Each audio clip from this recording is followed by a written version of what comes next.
Hello, wrestling fans, and welcome to Wrestler Weekly Presents. I'm your host, Scottie Richardson, and man, we have come down to the last episode. This is the season finale here in season 2, and boy, do I have a fantastic guest to join us this week.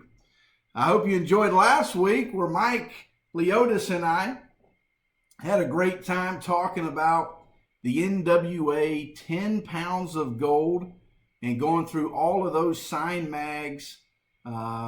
Just tremendous. When you go back and look and you see and you're like, man, how did I, as a collector, as a fan, you're like, man, are those mine? I mean, are those really mine? So I'm just excited to share them with you because I know you're like me. We're all fans.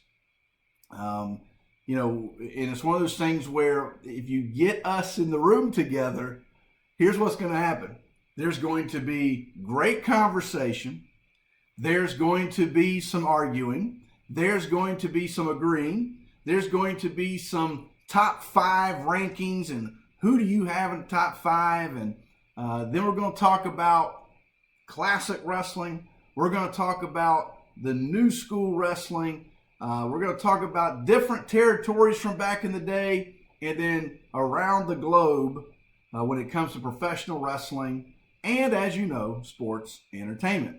And so today's episode, we are going to spotlight some mags and talk about some champions. And you see this mag here. We'll talk about that in a few minutes, but don't forget, a lot of great things happening with Wrestler Weekly coming up. A lot of great things. One of the things that I know that I'm excited about is my book, Family Bacon Wrestling. Pick up a copy. I hope you enjoy it.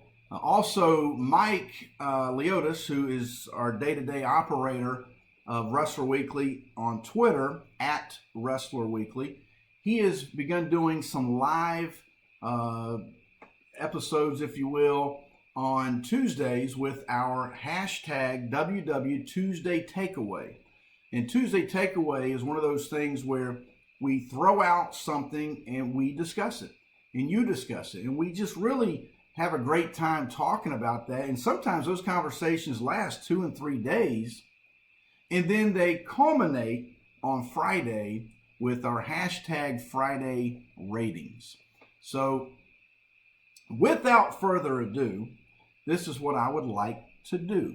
I would like to get our guest and bring him in.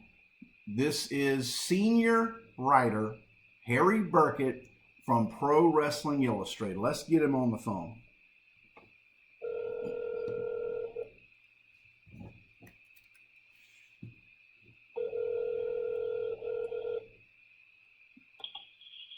Hello? Harry, this is Scotty. You are on here. We are live recording as we do every week. Wednesday nights, 9 p.m., YouTube. Welcome to Wrestler Weekly Presents. Well, thank you. It's a big thrill to be on Wrestler Weekly. I tell you, one of those things where I have to sometimes stop and pinch myself because as a kid that would hope my mom walked by the newsstand and the magazine rack and as a kid and hope that, number one, we walked by it. Number two, I was able to pull off the wrestling mag and hope my mom bought it for me to now be able to have Wrestler Weekly Presents. And here we are, season finale, episode 15 of season 2.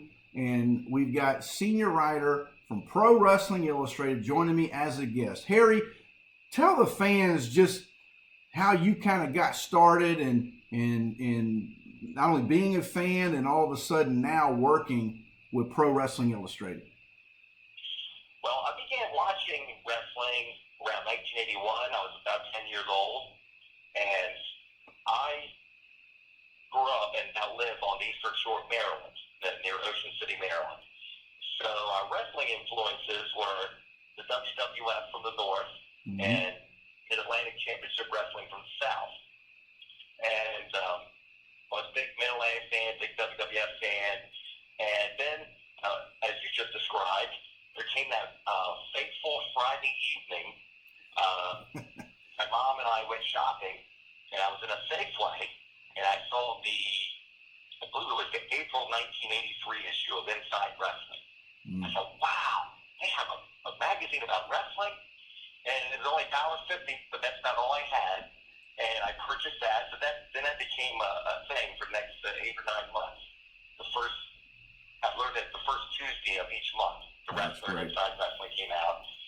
That first Friday, I would buy the magazine, and then I started branching out into the Wrestler and Sports Review Wrestling, and oh my gosh, Wrestling 83, which was so far ahead of its time. Oh, yeah. That was like a regular sports magazine. That was Sports Illustrated for wrestling. That's right. And so I was always a person who, at least in school, the only thing I really excelled at was writing. So I appreciated the high quality of the editorial content of these magazines.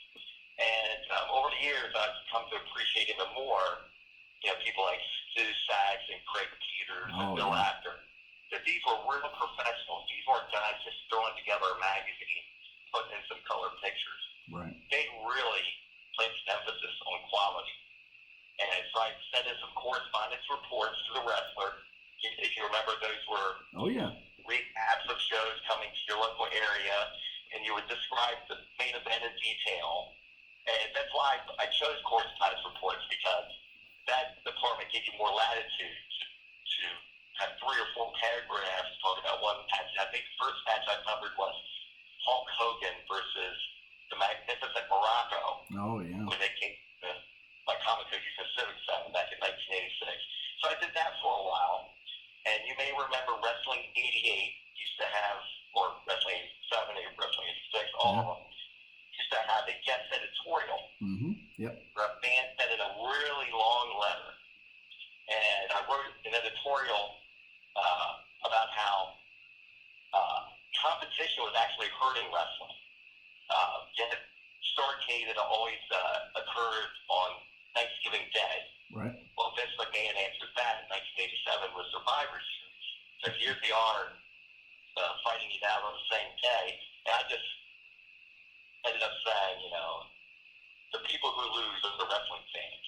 Now, in hindsight, I totally disagree with everything I said in that column. But it was kind of a springboard, and it wasn't until 93, when I was graduating from college, I sent Stu Sachs a letter. I said, I'm interested in writing for your magazines. And he said, well, I see you studied journalism at school, but you need to get practical experience. So I was editor of a weekly newspaper here in our area, and started writing for healthcare magazines, national healthcare magazines. Okay. And I wouldn't say I was like dead set I had to work for PWI, but it was always in the back of my mind as something I thought would be cool to do. Right. And I happened to see a magazine on the newsstand called Remember, which was a pop nostalgia magazine. And it was things like, the latest Twitch reunion, or what happened to Cat to Gilligan's Island. And I saw there was an ad for freelancers. And I also happened to notice in the staff box were all these familiar names for the wrestling magazines: Stu Sachs, Craig Peters, and all the rest. So I sent in a letter, and it was late 1996, and Stu Sachs gave me a call. He said, Harry, I see that you're interested in writing for Remember, but we've killed Remember. He said, but I want to see from your resume you're a big wrestling fan and you collected the magazines while you were growing up. I said, yes, I did. And I didn't tell him I was still buying them. Right. And I set up a story proposal writing about gang violence in pro wrestling. This was the era of the factions, NWO, the cycles of apocalypse. And that was my first paid story in the May 1997 issue of Inside Wrestling. That's awesome. And I've been writing for them ever since. That's awesome. I know our fans are going to just really love this episode as much as I am enjoying getting a chance to talk to you and talk about the mags. One of the things, and I sent Harry all the mags that we're going to spotlight today for you, and so the one that you're being shown now, fans, is the very first mag that I picked up on the newsstand. Was the Wrestler, September of 1979.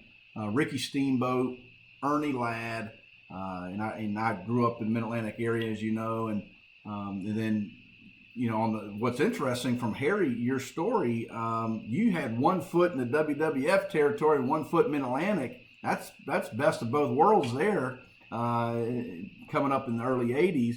And then also on this mag is Greg Valentine and Ivan Putski. So there's a couple different, just tied right in to your story, Harry. Absolutely. And I just really lucked out.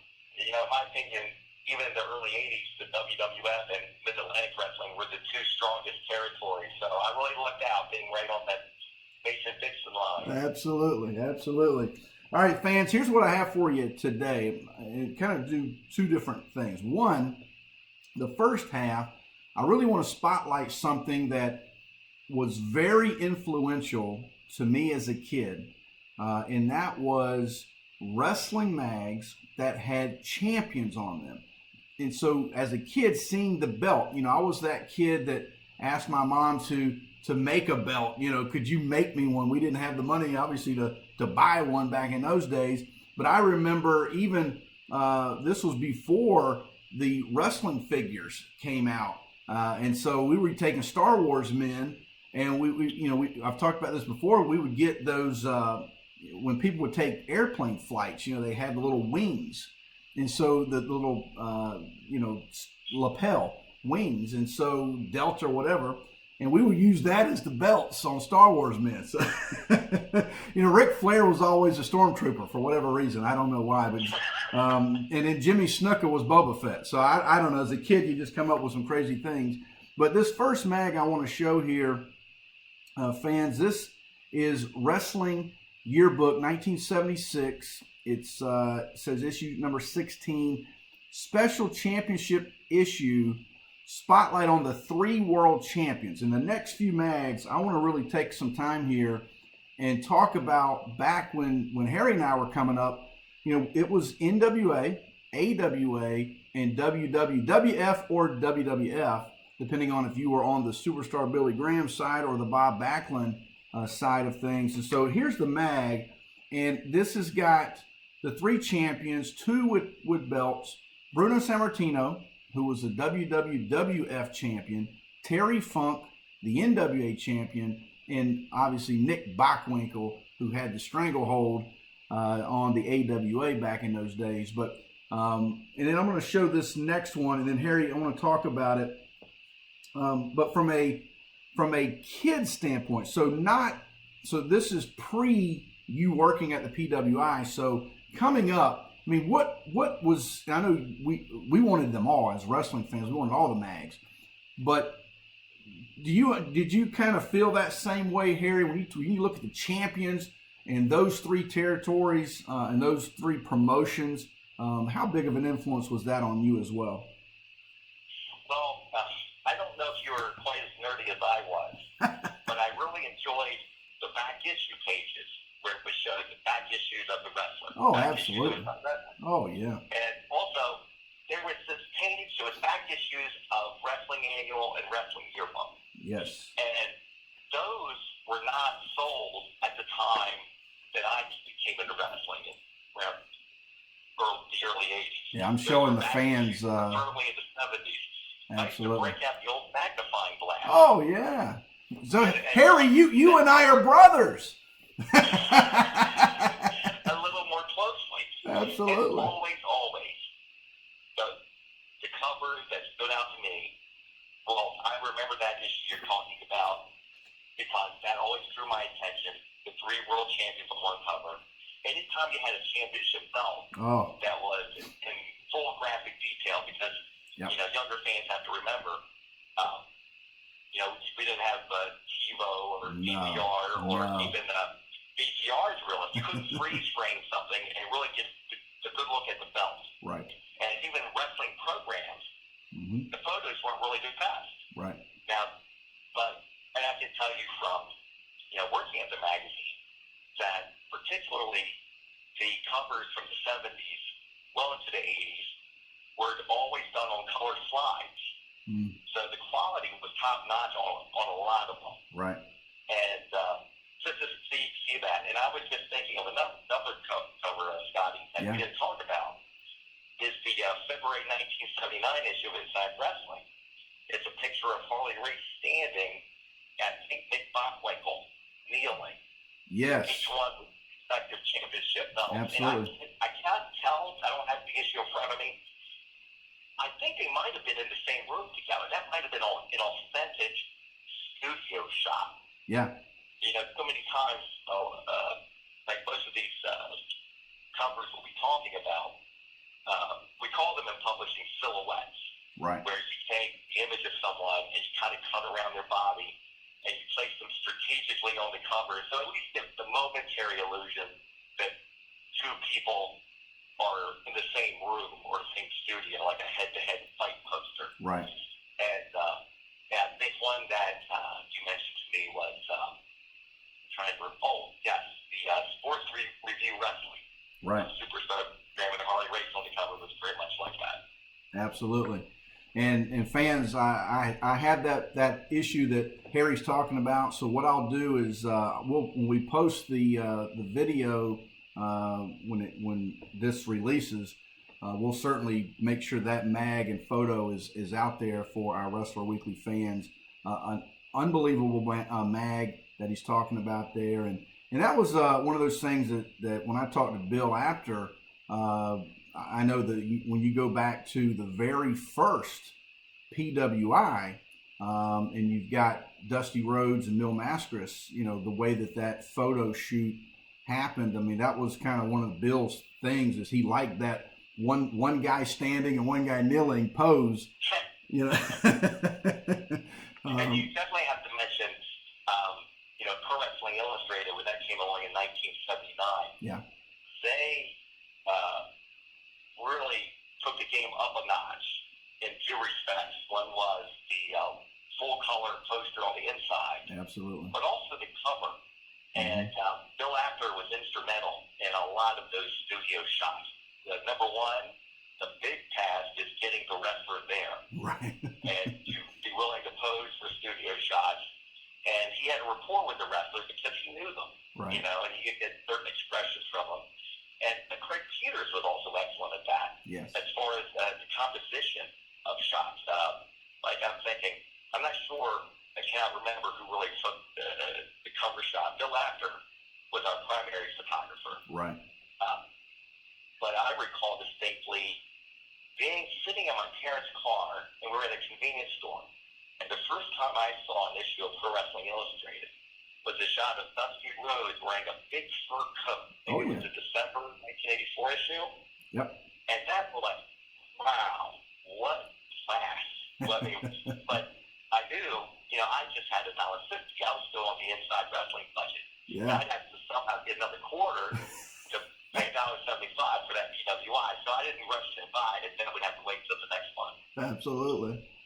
All right, now here's one. Now, typically this would be the end of a show hot mag issue. This is one of my top 5 magazines. It is some fans have called it the holy grail of Scotty's collection, but this is 3 champions on the cover, all 3 with world titles. Winter of '77, the Wrestling Yearbook. And it says, a look at the 3 world champions and the top contenders. Here it is, fans. Superstar Billy Graham with the WWF title with the red leather. Nick Bockwinkel with the AWA. And Harley Race with the NWA 10 pounds of gold. And all 3 have signed the mag. So it's, when you look back, and the Nick Bockwinkel still had the tan leather around the over top of the black, so it hadn't fallen off yet. And then Harry, just to kind of compliment this one, I sent you this photo as well. Now I do not have this one signed, but I love the mag. Nevertheless, it's Nick Bockwinkel with the same title, but this time Dusty Rhodes with the NWA title, and Bob Backlund now with the blue, the navy leather WWF title. And again, these were those mags, Harry, that we would sit back with the magnifying glass, and I wrote about this in my book, where when you had those that said sold out, you know, the little yes, the you know, banner's going across. yeah, the banner's going across the sold out. And man, we would try our best to figure out what mag is that.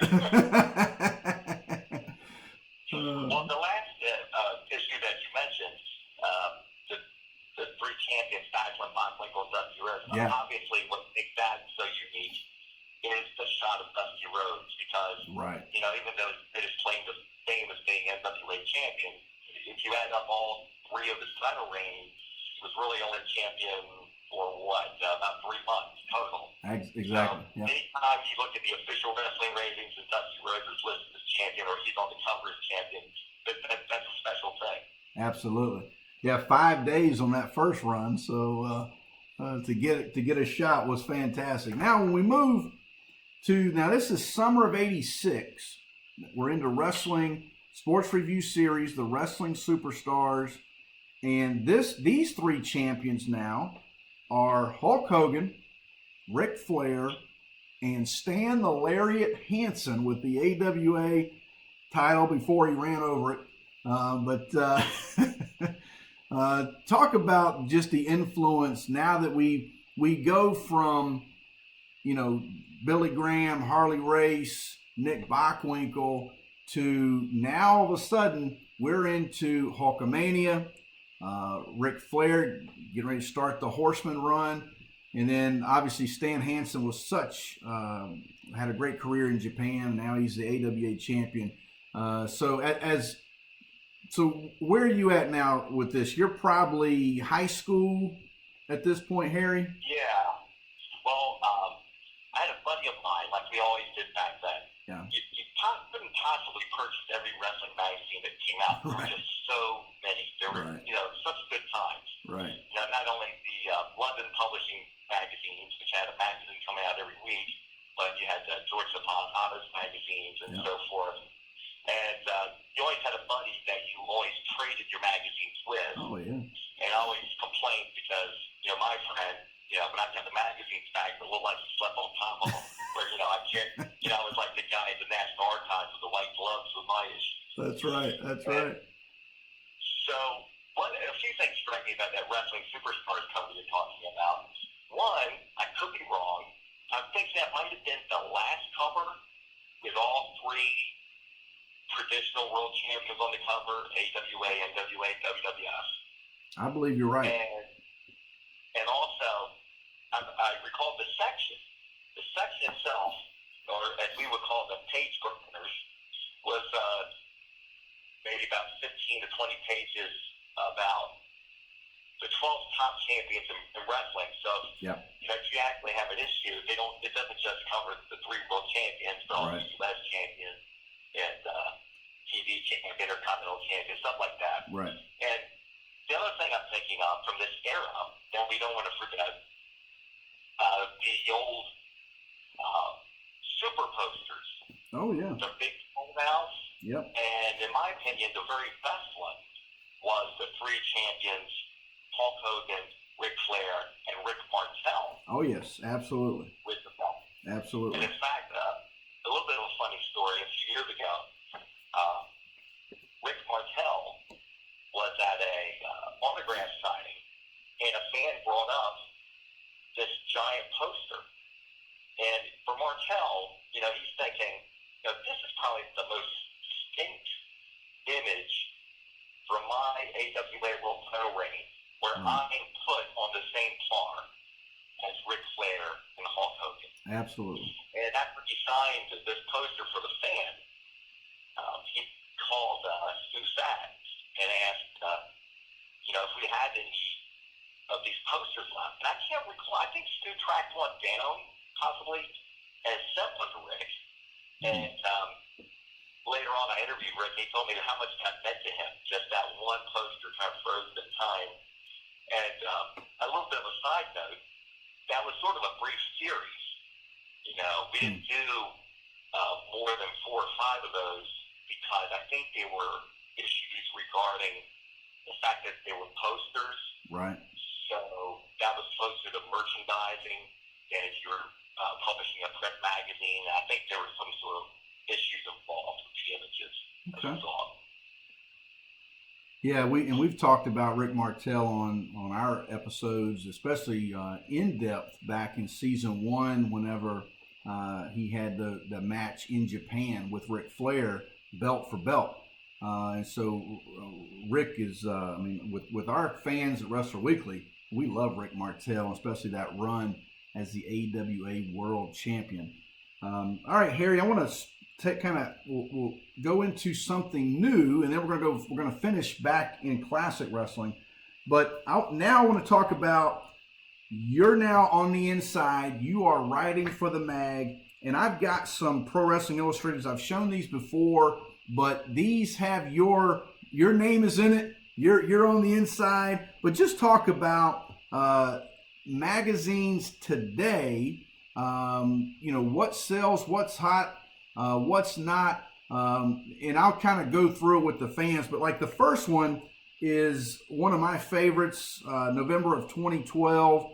This is the PWI 500, CM Punk on the cover with the belt, and this one is signed. But just talk about, and I've got Seth Rollins and AJ Styles and Roman Reigns that we'll kind of scan through as you're talking, Harry. But talk about the impact now with the newer generation and the mags.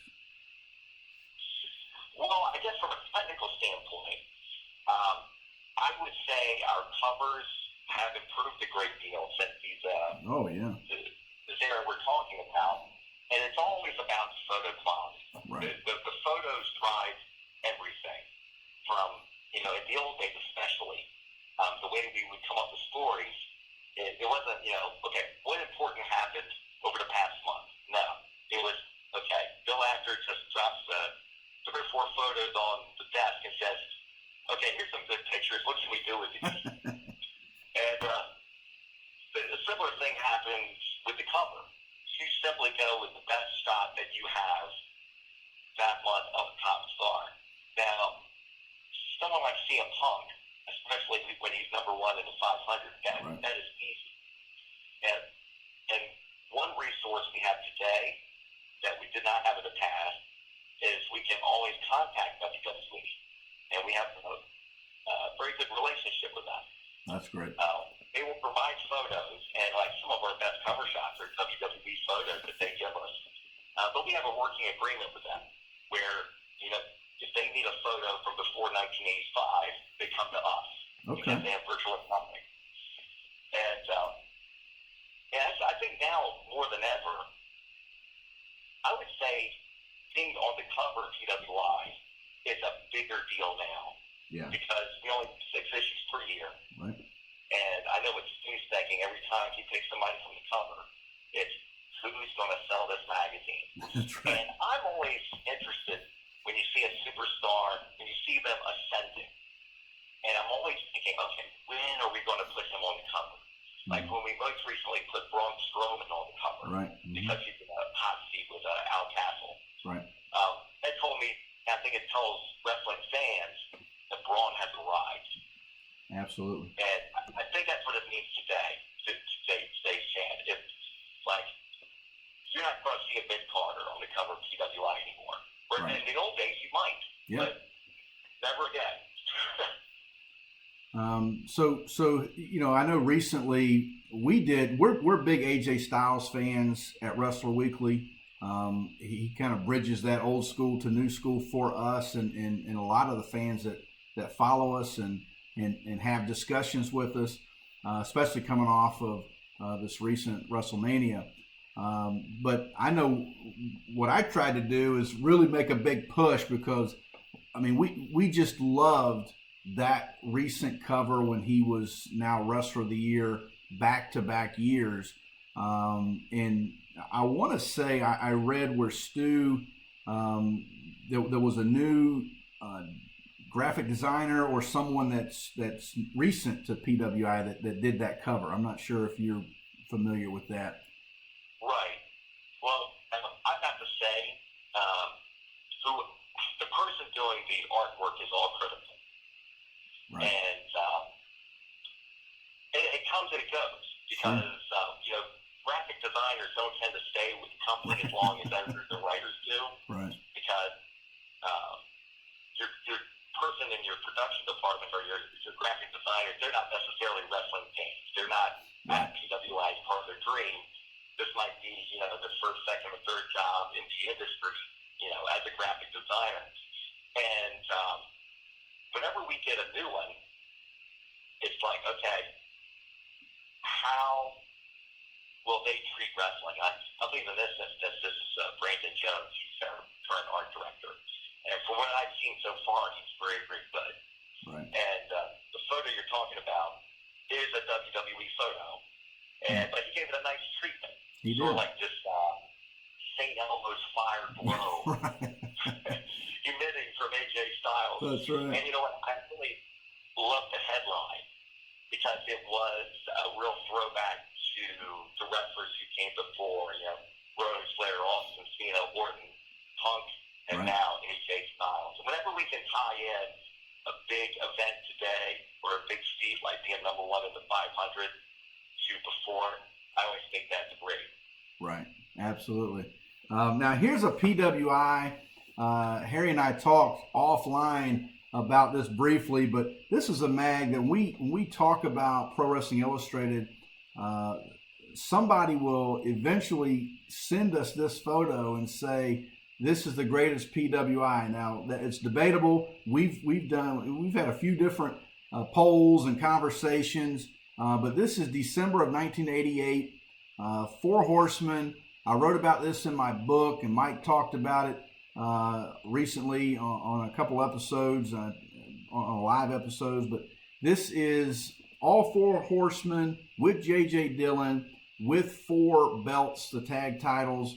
The U.S. from Barry Windham and Ric Flair with the big gold, and then all 5 members sign. And when we talk about Horseman impact on sales back then, Harry, I mean, I would imagine that these sold pretty well. Oh, absolutely. And also, again, I go into the logistics. You have to think of the logistics of these companies. To get all the Four Horsemen in that shot with JJ and be at a time when each one was a champion. I mean, that's a perfect storm of everything coming together. And I know anybody who watches some of these excellent WWE documentaries, which I haven't seen as many great ones as I used to. Right. But you may recall the documentary they did on the Four Horsemen, Ric Flair and the Four Horsemen. Oh, yeah, absolutely. That was a cover that they showed prominently throughout the documentary. Yes. And for my money, I guess I might agree.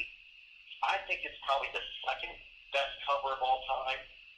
In my opinion, I just love the March 1984 issue of Pro Wrestling Illustrated, the year-end issue, with the Road Warriors, with the National Tag Belts. Absolutely. And I believe Craig Peters was the photographer for that one. Just, we've seen champions with belts before on the cover, but then you had like the pads and everything else. And especially the lighting. Right. The lighting that was done to make these guys seem even more sinister. I just, for pure artistry, I think that's the best cover. Yeah, that's a great one, and we'll show that one too, fans. All right, we're going to end, Harry, with something that you and I both love, and it's dear to you. It's on one of these is hanging on your office wall in a frame. But what fans? Let me just give you an example. So this is on the back. Now this happens to be the wrestling annual that I showed in our episode last week. Dusty Rhodes on the cover, signed NWA 10 Pounds of Gold. But on the back, it had where you could write in and pick up. Now this one would have been wrestling album number 1.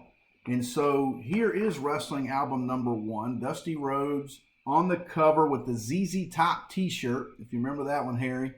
Yes. And all of now these albums, they had the color posters in the middle, but then the rest were all black and white 8x10s that were just, some had titles. I mean, just fantastic stuff. But the one that got me as a kid was the wrestling album number 4. And, I've shown that a few times. I've got one of these signed.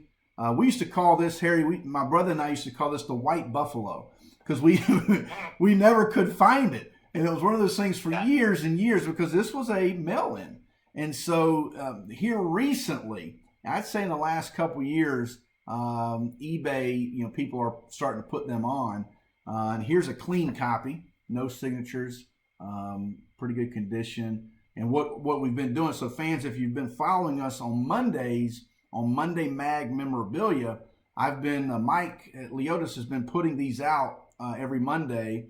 And so, we have spotlighted Flair with the U.S. title, and we did Superstar Billy Graham last week and Harley Race this week. So here's another one. I started this one with signatures. I need Superstar Billy Graham and Harley Race to complete it.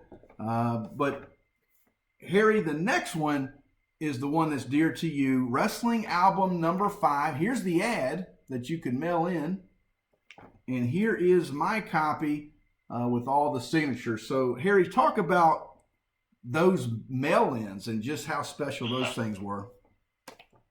Well, for me, I think it goes back to, what you were first exposed to.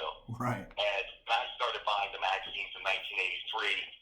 I think for nearly 2 years running, the back cover was a big advertisement for wrestling album number 5. Yeah. And that was a white buffalo for me, because I had trouble coming up with $1.75. I think these wrestling albums were about $5, if I'm not mistaken. Yes, $5. They were more than usual. That's right. I think I just kind of leaned toward wrestling album number 5. Wrestling album number 4 was the breakthrough. Right. I mean, that was the first awesome wrestling album cover. But I think from a critical standpoint, now standing here looking at wrestling album number 5, I think the placement of what we referred to long ago as silhouettes was better done. And I think wrestling album number 4, just the fact that they had a couple of belts shown twice. You know, Flair with the U.S. belt. Right. And I think the WWF belt was shown twice. So that's why wrestling album number 5, to me, really goes down into that. Quite frankly, I don't know why nobody did a wrestling album number 6. Well, it's funny you say that, Harry, because I actually have a prototype wrestling album number 6, and I sent you a photo. Okay. And Paul Orndorff is on the back.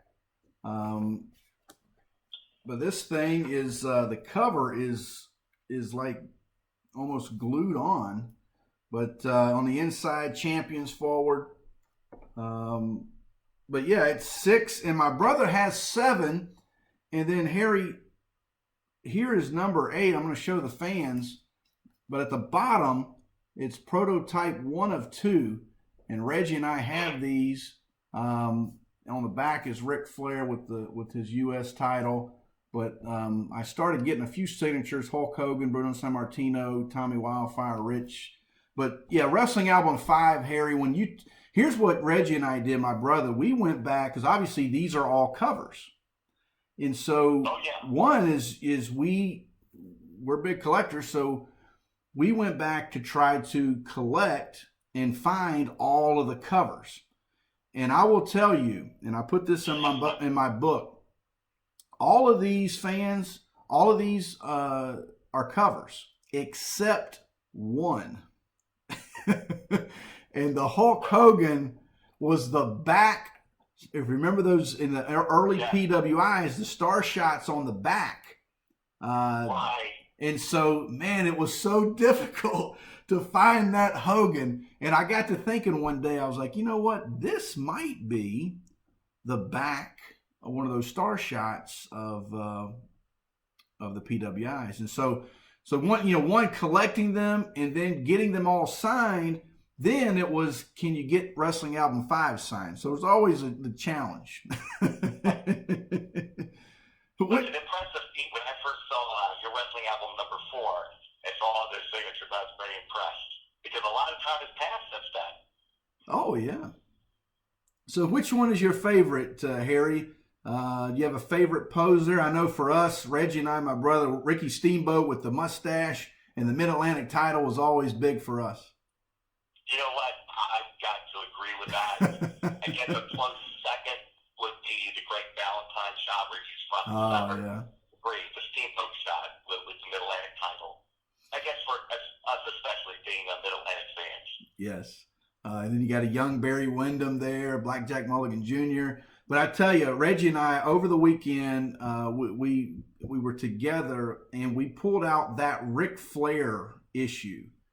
And I will tell you, it's one of those things, and I've got, I'm a big Ric Flair fan. I've got tons of mags, and a lot of them signed. I've met Rick a few different times. But for whatever reason, we pulled that mag out over the weekend. And it was one of those things that just took your breath. It was like, you just opened up a window into your childhood. And that's what the mags can do, Well, I have to ask you a question, Scotty, because you've approached many of these wrestlers and got them to sign. How often are they kind of blown away, like saying, "Oh, I've never even seen that cover before. I was on the front of this magazine," or do they have instant recall of being on the cover? The story that comes to mind immediately is number one, Paul Jones. I had one of the original Mid-Atlantic programs, and there is a photo of him with a golf club, and it's a great photo. Les Thatcher took the photo, and he looked at it. I didn't think he was going to look up. He was so taken back by it that he said, "You know what? I have never seen this photo." And he says, "I'm trying to think about what was I doing? Where did this golf club come from?" So, but no, they. One thing we have to keep in mind is these wrestlers, they weren't necessarily collecting memorabilia along the way. So few of them have magazines, photographs of themselves. I do recall back in 1997 when I was working in the office. Terry Funk was in the neighborhood because there was going to be an ECW show that night. And as you know, our offices are outside of Philadelphia, right, in Bluebell, Pennsylvania. And Terry Funk just dropped by for the afternoon just to go through our photo archives because he was looking at shots of he and his brother, but mainly he wanted to see photos of his father. Oh, and of course, we have, huge files, all kinds of photographs. And he just sat there at one of the desks with a shoebox in front of him, just going through Dory Funk Sr. photographs. And he said, "I don't have any of these." Oh, so that's that great. It was a big deal to him. Well, Harry, I want to thank you so much again for joining me this week in a season finale, and could not have ended on a better note. I'd like to thank all of our guests this year. We've had a tremendous group with David Chappell from Mid-Atlantic Gateway. George Napolitano was with us. Brian Blair, Nick McDaniel with Tapped Out Wrestling Podcast. My brother Reggie and Mike Leotis from Wrestler Weekly. We've had a tremendous season. So Harry, thanks so much for being on the show with us. Well, thank you very much. It's been an honor to be on. Great, and also give our thanks to Stu Sachs and everything he does, and he was very instrumental in getting us together. So really appreciate everything. We'd be remiss if we didn't mention Bill Apter and all the work that he did on the old mags, and I know George said he's send some photographs to you even today. So absolutely, we still depend on it. That's right. So again, it's been an unbelievable, awesome season, and thank you again. Come back for season 3 this summer. We're going to talk about signed posters and 8x10s and other meetings we've had with wrestlers along the way. So again, thank you for joining us. You can find us on Twitter at Wrestler Weekly, and also check out Pro Wrestling Illustrated. They're out there on social media as well, on Twitter and now with Instagram. So thanks again, Harry. Fans, until next time, so long. Hey, wrestling fans, I hope you enjoyed our season finale episode with Harry Burkett from Pro Wrestling Illustrated. I did want to put a little add-on video here for you. In that episode you just watched, we talked about this mag, and I did not have the mag with me. If you can see that, I did not have this mag in the setup, and then Harry started talking about it. So there was a few questions about this mag and if Bill Apter or Craig Peters took this photo of Harley and Nick, and just kind of the story behind it. Well, just so happened that I actually had a conversation with Bill Apter after Harry and I did the episode. So I wanted to get that information out to you with this being our season finale. But here is the mag, and this is Inside Wrestling, February of 1979. Harley Race, NWA World Champion. Nick Bockwinkel, AWA World Champion. And Bill Apter said that he took this photo. So that is good information for us. And he took this photo in Houston. And he said that this was one of those things where he was just in with these guys. They had a great relationship, he said. And he said that Harley and Nick had no issues and no problems doing this photo shoot for the cover of Inside Wrestling. And so great information given to us by Bill Apter. And so wanted to give this as an add-on because Harry and I did mention it in the episode, the season finale, episode 15. Also, I wanted to let you know that how happy I am that you are buying Family Bacon Wrestling. Here is the book that was written a year ago, and it took a lot of time to get it out to you, the fans. And so, so far so good. You can find this on Amazon. You can go to @WrestlerWeekly on Twitter and find the links. You can also find the link to purchase here in our YouTube episode, and then also Facebook and Instagram. So thank you so much for buying Family Bacon Wrestling. It was a joy to write about my family and our journey through just our relationship as a family. And just thank you so much again for going out and purchasing Family Bacon Wrestling. So until we meet again, fans, we'll see you in season 3 coming up this summer. So I appreciate everything and all the love and support. If you want to buy t-shirts, ProWrestlingTees.com/Wrestler Weekly. So until next time, fans, so long for now.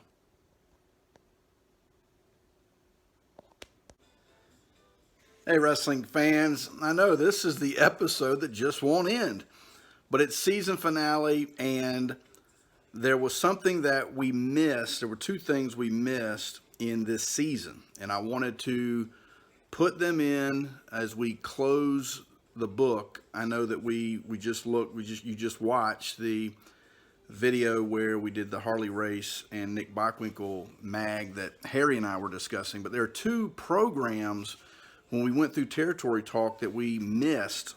This is the first one. Jimmy Hart, Memphis Wrestling at the Mid-South Coliseum is where Jerry Lawler broke Jimmy Hart's leg.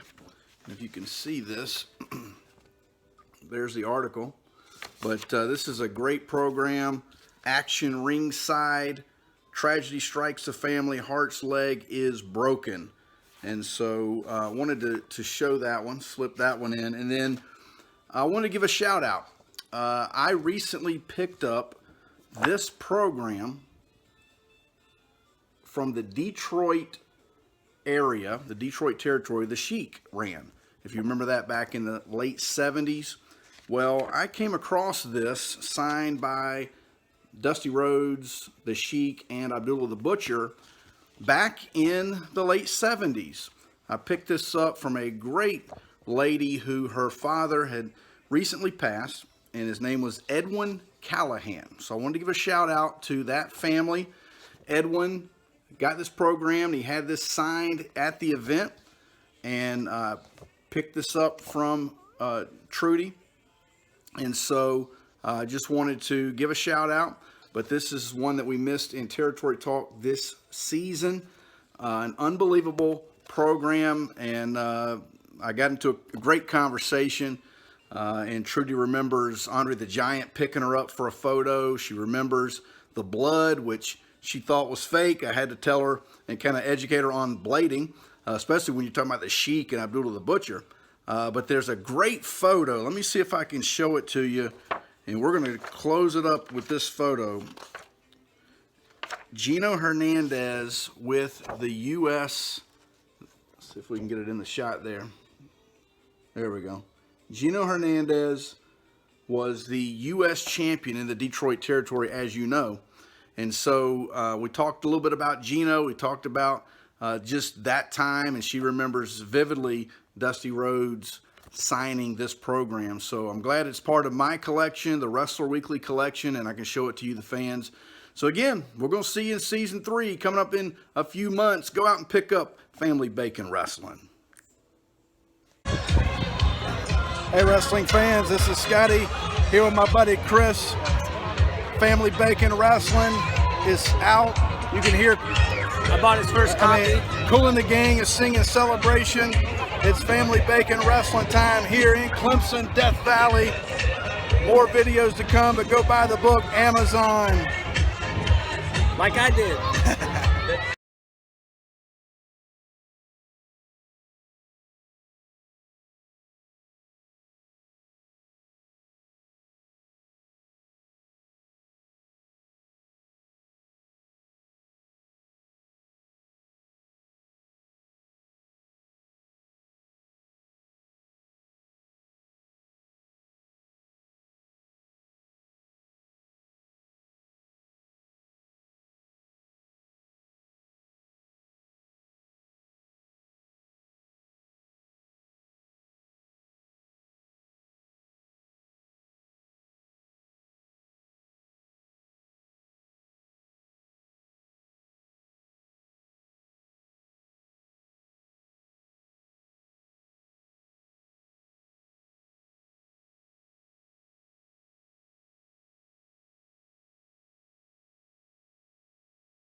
Wrestler Weekly coming at you live. Tommy Wildfire Rich.